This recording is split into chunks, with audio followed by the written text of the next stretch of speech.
everybody, welcome to Drive Thru Review 158. Today I'm going to talk about those pesky garden gnomes. Okay, so this is a game, I'll be quite honest with you, I looked at it and I was like, okay, what is this about? It's got garden gnomes, please, no thanks. But, so I looked at the box and I said, okay, ages, what did it say? Ages 13 plus. I'm like, okay, 13 plus, that's usually, a heavier game, it's not for kids. Necessarily. So I looked at it and I was like, oh, it's a trick-taking game. Okay, I will say that I have grown very tired of trick-taking games. There's just so many different ones, and I'm more of a ladder climbing game, like haggis and things like that. So I said, okay. So I read the rules. I'm like, okay, this is kind of interesting. So there's a lot of twists on the trick-taking game, and I've seen that before, where there'll be a twist, and that's like, after like one round of it, I'm like, okay, I got it. No, like automatically through my hand, I know what to play. It is what it is. There's maybe like one decision each hand that, makes or breaks based on how the cards are dealt. So, and I played a lot of trick-taking games. I mean, back from like hearts and spades when I was, 10. So the whole family, we played all these different things. So, I've played a ton of them. So I looked at this, I was like, oh, okay, it's got another one with a twist, and so let me just show you how it works, and I'll come back and tell you what I think. Okay, so here's all the components you get in the game. Everybody can choose a little garden gnome of their color, and they're going to move them along the score track. Now in this game, you don't want to score points. You want to stay as low as possible. So we've got 2 decks of cards, and we've got some bid tokens here. Now to start the game, these are all going to be face down, and then each player is going to randomly choose one, and then we're going to reveal them. So basically, the player with the second highest total is going to go first. So if it was like this, we're playing a 3-player game, we got -2, -9, +6, then the -2 guy will go first. And he's going to choose trump. Now trump is going to be a color. So we've got a stack of cards here. There is, each player is going to get 10 cards, and there's 4 different colors. So there is 5 greens, then there is, let me make sure I get this right here. So there's 5 greens, 10 yellows, 15 blues, and 20 reds. So they're going to go 1 through 20 and then 1 through 5 on the greens, and you're going to deal out 10 of these. Now, my one big complaint about this game, let's see if I can find a card. So these are all values that you're going to play, and then some of these have hidden a little sort of point value there. So like that says +11. That says +11. That says +5. Some of them will be negative. There's +5 there. See, there's -7. So if you look at it from that far, you can't hardly see that number, especially on the red cards, but also any of the cards, because all the gnomes have red hats. So that's my one little complaint, and this is going to be important towards the end here when I explain how scoring works, where you might be scoring and go, oh no, I had a -15, I totally screwed myself. So that's my one little complaint. I do like the art and everything, it's it's whimsical and stuff. So anyway, back to gameplay. So each player is going to get dealt 10 of these cards. And then each player is going to get 1 of these goal cards. So these are basically the target that you're trying to get to, okay? So if you have a goal card that has a point value in here, so this is -5, okay? This one's +10, +5, 0, what's another one? This one is 0 minus wherever you're at on the scoreboard. So you're trying to basically get to that number of points. So if I had, let's say, for argument's sake, I had 0. That was my goal, and these are hidden. And then I had the -2 bid token. I'm actually in good shape, because what you're trying to do is get as close as you can to your goal. I'm already at -2, so I want to try to get +2 worth of cards, from the little scoring things that are hard to read there. So if I got a +5, in all the tricks that I took that round, I would be at +3. Okay, so I'd be at 3 points, and I'm going to get basically the difference, the absolute difference to my goal. So if I was a green player, I'd get 3 points in that case. Now, you will say, like, okay, well, you don't really want to take any tricks, really, because you've got 2 points. You're already at a 2-point differential. Either take tricks that don't have any point values, or don't take the trick at all, and that's correct.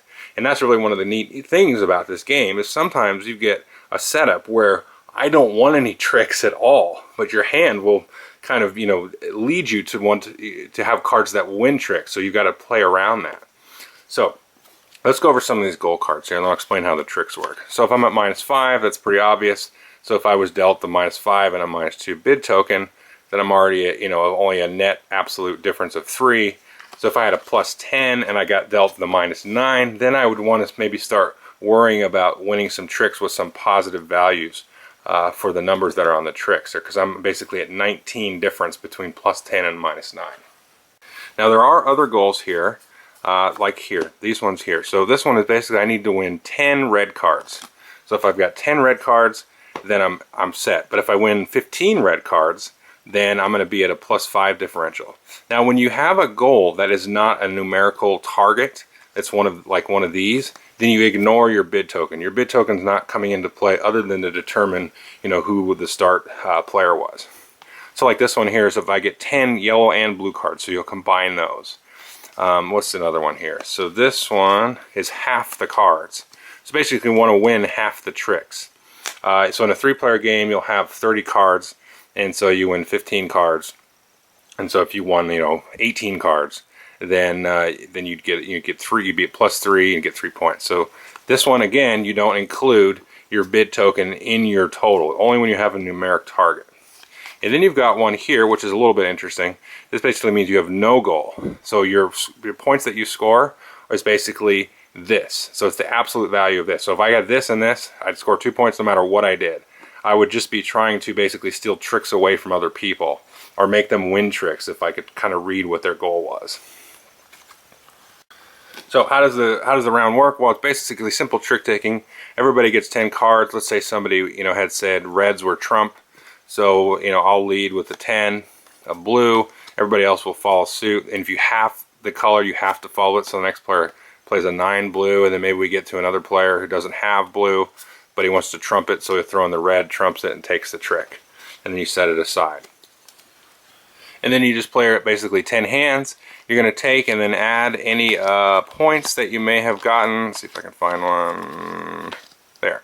So if you have a point target for your goal, you're going to add in this to your bid token, and then you're going to figure out the difference between your target and what your actual number was, and then add points. Now you can never get more than 10 points. So if I really got boned and I got like 20 point difference, I had a plus 10 and I was like at negative 30 or something when I ended up, then I'm only the max going to get 10 points per round.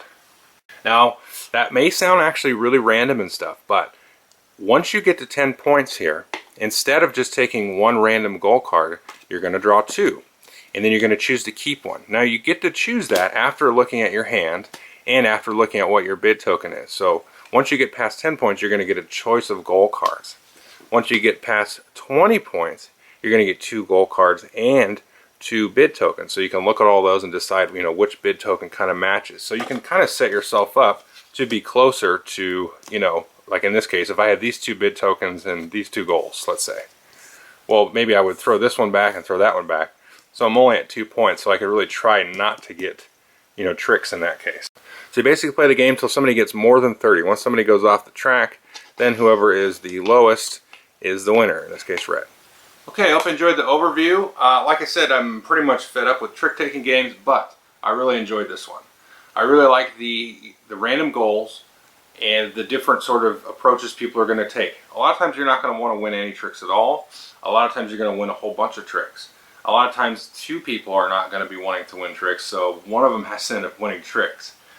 And I like also when you get to the 10 and the 20 how you can give yourself a little bit of a choice. It's kind of a catch-up mechanism, but also makes the game a little bit more interesting, especially in those last couple of hands as people are trying to read each other. And you can really kind of tell, because if somebody's like really going after tricks a lot, you can kind of say, okay, is it in my best interest maybe to take a trick or 2 from them to throw it off? And you kind of do it safely if there's no points, those little tiny points that are on the cards. And really, that's kind of a bummer because they're not like, there's no logical distribution that I can see. I haven't sat down and looked through every card to figure out if there's some pattern to them. I don't think that there necessarily is. There might be. But it's too hard to figure that out while you're playing.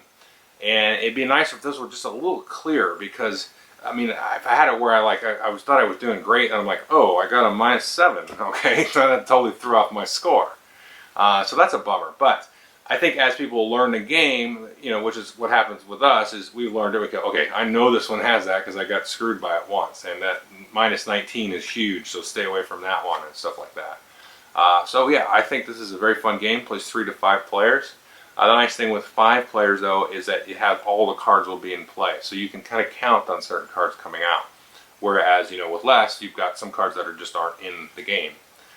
So it's hard to count on, you know, there being a good distribution of, you know, blues and reds if you got one of those kind of cards and things. So, but it's fine. I mean, it's a trick-taking game. It's a card game, so that's part of the deal. So yeah, those pesky garden gnomes, which it's cool because they kind of hide. As far as the theme goes, they're kind of hiding the little scores, you know, in the thing. Which I get that. I mean, that's kind of like, oh, you know, the gnomes came up and screwed you, and that's, you know, haha, that's funny. But I mean, it'd be nice if I could read the thing, you know. So anyway, it's not making more of a deal of it than it probably is, but you know, it's just one of those things that everything else is really good, and the game is really fun. So it's just that little aspect of it that you have to kind of know going in. Okay, you know, the first few times you're going to play it, you're going to miss a number, and then you're maybe throw your score off, or you could have it throw it off in your favor too if it brings you kind of back in line.